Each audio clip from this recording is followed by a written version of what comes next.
How is everyone after the midweek game? Ready to go again tomorrow. That's we don't dwell on things at this club. Certainly us as a staff, and I don't want my players to do that. We go from game to game, win, lose, or draw. We deal with that particular result with a balance. I think it's important to have that, and then we focus on the next game as quick as possible. The games come thick and fast throughout the season, and if you dwell too much on what's gone before, whether it's positive or negative, then you're not focusing on the next game. Although you say you don't dwell on it, I suppose you have to sit down and work out why it happened and take that into the next game so it doesn't happen again. Yeah, 100%. That's my job as a manager to analyse that aspect. I think looking back on it, I should have approached it myself in a different way. Understanding what the game was going to be on the surface it was going to be, and being a local rivalry. So I always look at how I prepared the team first before how the team performed. I have a way of working. I think it's important that I recognise if I've made a mistake, and then obviously recognise what mistakes we made as a team, and work on the training pitch to make them right for the next one. It's a big game tomorrow in terms of trying to get out the groups. It's a chance for the players to make amends for midweek, for the fans, and to get out the group. I don't want to over-egg. It was a bad result. It was a bad performance.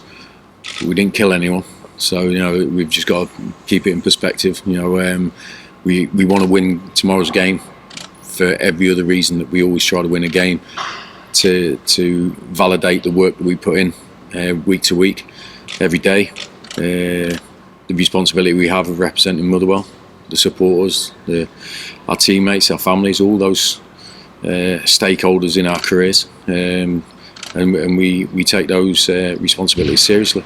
But we have to focus on the game in front of us and not the game behind us. And I say that when, even if we win a game 3-0, we focus on the next game, and we don't try to win the next game on what we did the previous one. We have to reset all our values and what we have to act upon, because it is about actions. I think football and life, and we have to show that we're a good team and we care about our jobs and we want to win games. And that for me is quite a simple process once we get it in our minds, but it's a lot harder on the pitch. Are you a fan of this setup, having competitive football so early, when the players kind of can't make their mistakes essentially in pre-season friendlies rather than in competition?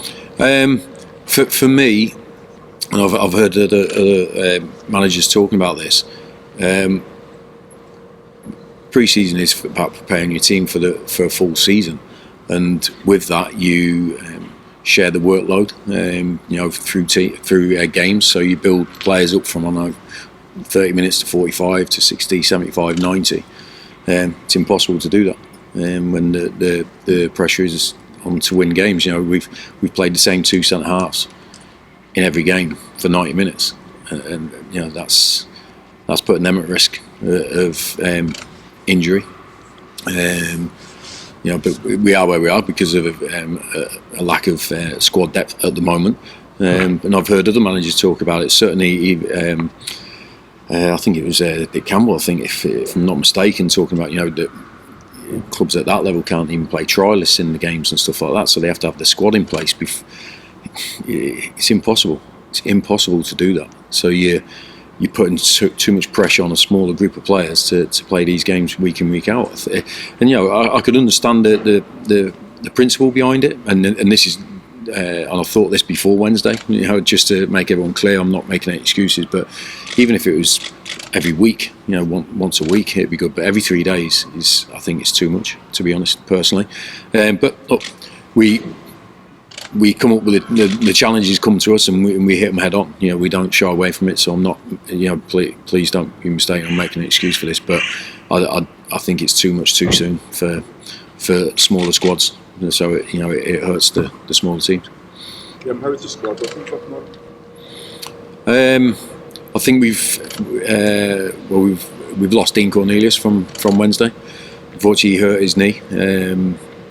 Got through the game, but it's swelled up the day after, so we've lost him. at the moment we haven't got anyone coming back into the squad from before, so we're probably one down on Wednesday. So the majority of those boys are going to have to go again. And but listen, we're a fit group of players, and they are resilient and they are tough, and we'll go into the game fully prepared to try and win it. So the players know how we work and how we talk about how your body and your mind is capable of much more than what you set out, and we'll have to do that again tomorrow. How hopeful are you bringing somebody in ahead of next week's kick-offs?